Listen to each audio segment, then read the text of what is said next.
ಈಗ ಮೊಟ್ಟ ಮೊದಲಾಗಿ ಏನು ಹೊಸ ಮುಖ್ಯಮಂತ್ರಿಗಳಾಗಿ ಏನು ಅಧಿಕಾರ ಸ್ವೀಕಾರ ಮಾಡ್ತಿದ್ದಾರೆ ಡಿ ಕೆ ಶಿವಕುಮಾರ್ ಅವರಿಗೆ ನಾನು ಅಭಿನಂದನೆಗಳನ್ನು ಸಲ್ಲಿಸೋಕೆ ಇಚ್ಛಪಡ್ತೇನೆ.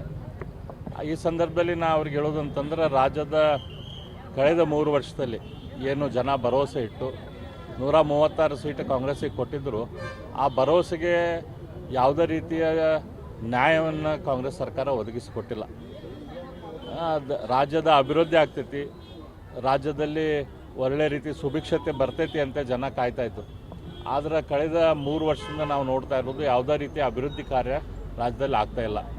ಅಲ್ಪಸಂಖ್ಯಾತರನ್ನ ಓಲೈಸೋದು ಬಿಟ್ಟರೆ ಬೇರೆ ಯಾವುದೇ ಕೆಲಸವನ್ನು ಮಾಡ್ತಾ ಇಲ್ಲ. ಎಲ್ಲರನ್ನೂ ಸರಿಯಾಗಿ ನೋಡ್ಕೊಂಡು ಹೋಗುವಂಥ ಕೆಲಸ ಆಗ್ತಾಯಿಲ್ಲ. ಕರಪ್ಷನ್ ಅನ್ನೋದು ಮುಟ್ಟೆ ಹೋಗೈತಿ. ಹಿಂದೆಂದೂ ಕಾಣದಷ್ಟು ದೊಡ್ಡ ಪ್ರಮಾಣದ ಕರಪ್ಷನ್ನು ಈ ರಾಜ್ಯ ಸರ್ಕಾರದಲ್ಲಿ ಆಗ್ತಾಯಿದೆ.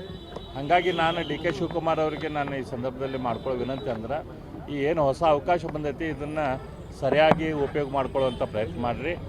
ಎಲ್ಲರನ್ನೂ ಸಮನಾಗಿ ಕಾಣುವಂಥ ಕೆಲಸ ಮಾಡಿರಿ. ಯಾಕಂದ್ರೆ ನಿಮಗೆ 136 ಸೀಟ್ ಬಂದಾವ ಅಂತಂದ್ರೆ ಕೇವಲ ಅಲ್ಪಸಂಖ್ಯಾತರು ಮಾತ್ರ ಓಟ್ ಹಾಕಿಲ್ಲ, ಎಲ್ಲರೂ ಓಟ್ ಹಾಕ್ಯಾರ. ಹಾಗಾಗಿ ಎಲ್ಲರದ್ದು ಕಾಳಜಿ ತೆಗೆದುಕೊಳ್ಳುವಂಥ ಕೆಲಸ ನೀವು ಮಾಡಿರಿ ಅಂಥೇಳಿ ನಾನು ವಿನಂತಿ ಮಾಡ್ತೀನಿ. ಆದರೆ ಅವ್ರಿಗೆ ಏನು ತೊಂದರೆ ಆಯಿತು ಅಂತಲೂ ಕೂಡ ನಮ್ಗೆ ಗೊತ್ತೈತಿ. ಯಾಕಂದರೆ ಸಿದ್ದರಾಮಯ್ಯನವರು ಈ ರಾಜ್ಯದ ಎಕನಾಮಿಯನ್ನು ಪೂರಾ ಹಳ್ಳ ಹಿಡಿಸಿ ಹೋಗಿದ್ದಾರೆ.